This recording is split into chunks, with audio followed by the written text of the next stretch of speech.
The content of this video is our personal interpretation and analysis of the movie. In the event of any concern about production house or OTT streaming platforms, we are prepared to remove this video. Kindly review the description and contact us via email. Hello, welcome दोस्तों, आज हम explanation करेंगे new release movie गदर 2, जो कि गदर 1 का sequel है। Movie के शुरुआत में हम गदर मूवी के कुछ सीन देखते हैं जो कि 1947 का होता है। कैसे तारा सिंह और सकीना मिले, कैसे इन लोगों की शादी हुई, सकीना के पापा अशफाक अली ने कैसे तारा सिंह के सामने हार मानी और कैसे उनका बेटा जीत हुआ, सब कुछ हमको एक फ्लैशबैक में दिखाया जाता है। फिर हम जनरल हमीद को देखते हैं जो कि उस जंग को भुला नहीं पाता जहां पर उसके सोल्जर्स को तारा सिंह ने जान से मार दिया था। वो तारा सिंह को खुद अपने हाथ से मारना चाहता था और अशफाक अली ने जब हार मान की उन दोनों की शादी कराया था, तब से वो अशफाक अली को मारने की साजिश कर रहा था और वो साजिश में वो कामयाब भी हो गया। अब उसका सिर्फ एक ही मकसद है, तारा सिंह और उसके फैमिली को खत्म करना और पाकिस्तान में सारे हिंदुओं को मुसलमान बनाना, और इस साजिश के लिए वो किसी भी हद तक जा सकता है। दूसरी तरफ हम तारा सिंह को देखते हैं जो कि अपने ट्रक्स को लेके आर्मी कैंप की तरफ आ रहा था और वो मेजर जनरल के बुलाने पे वो जाता है और बोलता है, सर आपने मुझे याद किया। तब जनरल राघव उसको बोलते हैं, तारा तुम कैसे हो, सकीना और जीत कैसे है। तारा सिंह तब बोलता है, सर आप लोगों के दुआओं से वो दोनों सही है, पर सर जीत कोई बात नहीं सुनता। उसको मैं हमेशा बोलता हूँ पढ़ाई करने के लिए, क्योंकि मुझे आप जैसा उसको अफसर बनाना है, पर उसके दिमाग में कैसा भूत चढ़ा मुझे समझ में नहीं आता। वो हीरो बनना चाहता है, बम्बई जाना चाहता है। तो मेजर बोलता है, अभी तो वो छोटा है, धीरे धीरे वो ठीक सुधर जाएगा। फिर मेजर राघव बोलते हैं, तारा मुझे तुम्हारी हेल्प चाहिए, मुझे 50 ट्रक चाहिए होगा राम घाटी की तरफ, जंग होने की संभावना है। तब तारा बोलता है, सर हेल्प किस बात की, ये तो मेरा ड्यूटी है, मेरी जान मेरे माँ के लिए हमेशा हाजिर है, आप कभी भी बुला लेना, तारा सिंह पहुँच जाएगा। फिर हम देखते हैं तारा के परिवार को, जहाँ पर सकीना, उसकी बीवी, जीत, उसका बेटा, वो तीनों अच्छे से रहते हैं। बस तारा चाहता है कि जीत पढ़ के अफसर बन जाए, पर जीत का मन कहाँ पढ़ाई पे बैठता है। वो तो हमेशा नाटक, ड्रामा, उसके साथ साथ बंक मार के सिनेमा भी देखते जाता है। इस बात पे तारा बहुत गुस्सा जाता है और वो सकीना पे गुस्सा होकर बोलता है, तुम्हारे वजह से तुम्हारे बेटे का ये हाल है, उसको खाना मत देना। खुद ही फिर जीत के लिए खाना लेके जाता है और जीत से वो बहुत ज्यादा प्यार करता है, पर जीत के दिमाग में हीरो बनने का भूत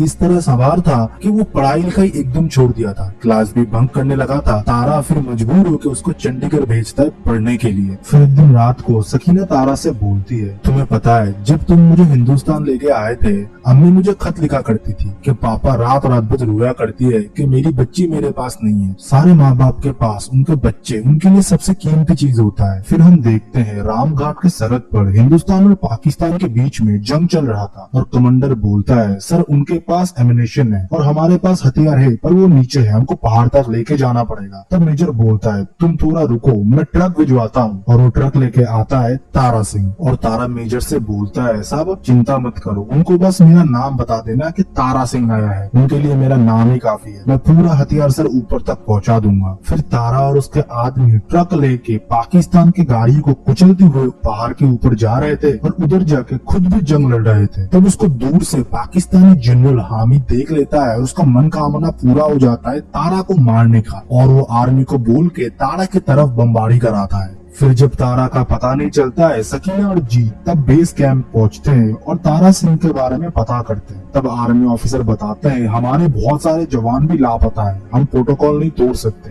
और अगर वो लोग पाकिस्तानी सोल्जर के हाथों पकड़े गए तो हम सोच भी नहीं सकते कि उन लोगों के साथ क्या क्या हो रहा होगा। सकीना और जीत को उधर से खाली हाथ ही लौटना पड़ता है। सकीना अंदर से टूट चुकी थी, तारा की याद में वो हरदम रोती रहती थी, खाना पीना भी उसने छोड़ दिया था। पर दूसरी तरफ जीत उसके पापा के बारे में हर टाइम सोचता रहता था और वो अपने पापा का जिगरी दोस्त का चिट्ठी खोलता है जिधर उसका पाकिस्तान का एड्रेस लिखा हुआ था। उससे अपनी माँ का हालत देखा नहीं जा रहा था और अपने पापा को भी खोना नहीं चाहता था। तब जीत ठान लेता है, मैं पाकिस्तान जाऊंगा और मेरे पापा को ढूंढ के वापस लाऊंगा। फिर वो अपने घर में एक चिट्ठी छोड़ के पाकिस्तान के लिए नकली आइडेंटिटी और पासपोर्ट बना के निकल जाता है। पाकिस्तानी हर एक से पूछ रहे थे, तुम में से अगर कोई हिंदुस्तानी जासूस है तो अभी बता दो, नहीं तो मरने के टाइम तुमको पानी भी नसीब नहीं होगा। और एक आदमी से ऑफिसर बोलता है, तुम लखनऊ से हो ना, उधर मुसलमान कैसे रहते हैं? जब वो बोलता है, उधर मुसलमान भाई भाई की तरह रहते हैं, और ये भी बोलता है, मेरे वालिद का इंतकाम हो गया है, इसलिए उनको आखिरी बार देखने के लिए आया आया हूँ। तब वो ऑफिसर बोलता है, जो मुसलमान बोलता है कि वो इंडिया में खुश है, उसको पाकिस्तान में रहने की कोई हक नहीं है, और उसको उधर गंदी तरीके से पीटता है। और ये सब देख कर जीत भी चौंकाना हो चुका था, और ऑफिसर जो भी सुनना चाहता था वो वही बोलता है, और उस इमिग्रेशन से वो निकल जाता है। पर कुछ टाइम बाद उधर ISI आ जाता है और बोलता है, ये फोटो में जो लड़का है उसने नकली डॉक्यूमेंट बना के पाकिस्तान में घुसा है, वो एक हिंदुस्तानी एजेंट है। फिर जीत करीम के घर जाता है, जो कि तारा का दोस्त होता है, और उससे पूछता है कि बाबा किधर है। वो बोलता है, बेटा मुझे तो सही से नहीं पता तुम्हारे बाबा किधर है, पर जिन कैदियों को पकड़ा गया है उन लोगों को एक स्पेशल सेल में रखा गया है, जो कि लाहौर में है। फिर करीम अपना नेटवर्क लगा के आजम मियाँ के घर जीत को खाने की काम में लगाता है, और जीत उधर जाके सबसे घुल मिल जाता है, और सबसे ज्यादा मुस्कान से, जो कि आजम मियाँ की बेटी होती है। असलियत में मुस्कान को फिल्मों का बहुत शौक था, और आपको तो पता है जीत क्या बनना चाहता है। वो उन दोनों घुलने मिलने लगे, धीरे धीरे घुलना मिलना प्यार में बदल गया। और दूसरी तरफ जीत प्लान बनाता रहता है कैसे वो अपने पापा को चुरा के इस देश से निकलेगा। फिर ईद के अगले दिन मुस्कान उसको प्रपोज करता है और बोलता है, मेरा जीवन साथी तुम बनोगे। पर अगले दिन जीत गायब होता है, और करीम चाचा से जीत जाके बोलता है, मैंने मुस्कान को अंधेरे में रखा है, मुझे कोई हक नहीं बनता उसका दिल तोड़ने का। मेरा असली मकसद वो जब जानेगी वो मुझसे नफरत करेगी। उसके पीछे तब मुस्कान खड़ी थी। वो पूछता है, तुम्हारा असली मकसद क्या है? जीत तब उसके सामने सब कुछ कॉन्फेस करता है, कैसे उसके पापा को पकड़ लिया गया, और फिर वो उनको ढूंढने के लिए इधर आए हैं, और उनको लेके इधर से चला जाएगा, वो कोई जासूस नहीं है। तब मुस्कान भी उसका साथ देता है। फिर ईद के खाना पहुंचाने के लिए मुस्कान और जीत लाहौर जेल गए थे, और तब जीत का मुलाकात हामिद से होता है, जो कि बहुत ही बेरहम होता है, और वो हर एक कैदी को जानवरों की तरह पीट रहा था, और उन्हें देख के जीत बहुत रो रहा था। फिर उस दिन रात को मुस्कान के घर ISI आते हैं, और वो जीत को ढूंढने लगते हैं। उनको सब कुछ पता चल गया था, और जीत रात के अंधेरे में जेल पहुंचता है अपने पापा को ढूंढने के लिए। तब एक कैदी बोलता है, बेटा तारा सिंह को तो उन्होंने पकड़ा ही नहीं,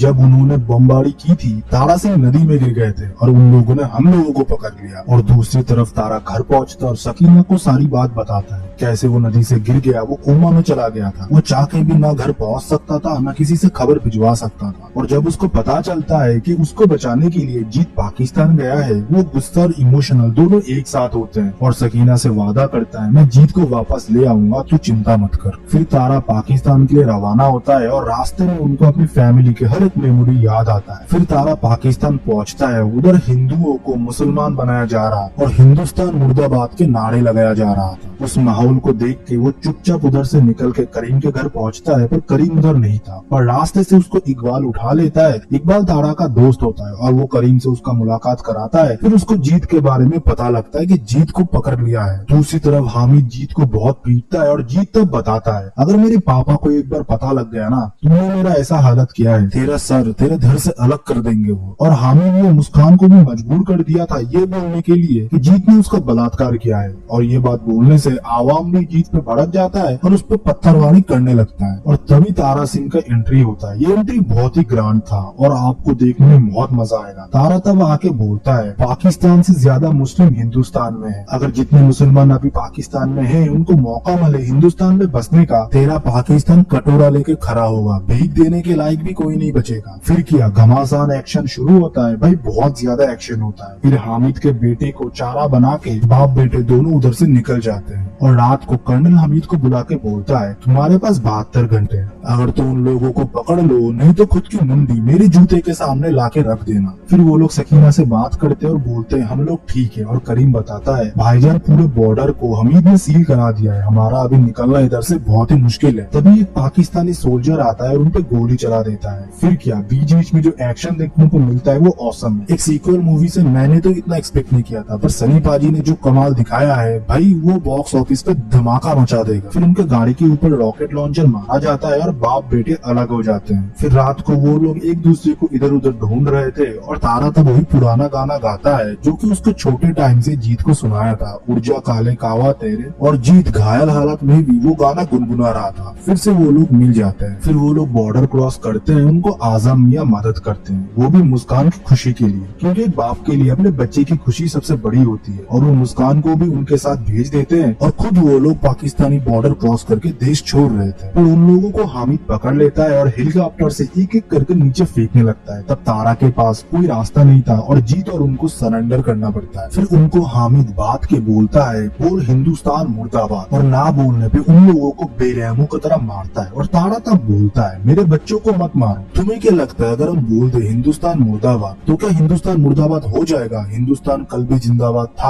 आज भी जिंदाबाद है, आगे भी जिंदाबाद ही रहेगा। फिर जब हामिद हिंदुस्तान को मिटाने की धमकी देता है, तारा तब गुस्सा जाता है और फिर से एक्शन शुरू हो जाता है। तारा तब इन लोगों को कुत्ते की तरह मारने लगता है और हर जगह बमबारी होने लगता है। इस बार तो टैंक से भी फाइट होते हुए दिखाया गया है। हामिद जब तारा का पीछा करता है, उसको पता ही नहीं चलता कि वो हिंदुस्तान बॉर्डर के अंदर आ चुका है। तब हिंदुस्तान आर्मी उनको पकड़ लेते हैं और फिर तारा उसे एक बार फिर मौका देता है अपनी गलती सुधारने का और बोलता है, दुश्मनी भुला के बच्चों को अपना लो। पर हामिद का नस्ल ही कुछ अलग था, वो नहीं मानने वाला था। वो जब पीछे से तारा को मारने के लिए जाता है, तब इंडियन आर्मी उस पर गोली चला देता है और इधर ही कहानी खत्म हो जाता है। आई होप आपको एक्सप्लेनेशन पसंद आता है तो वीडियो को लाइक करो, चैनल को सब्सक्राइब करो, कमेंट सेक्शन में अपना ओपिनियन दो। तब तक के लिए बाय बाय, सी या।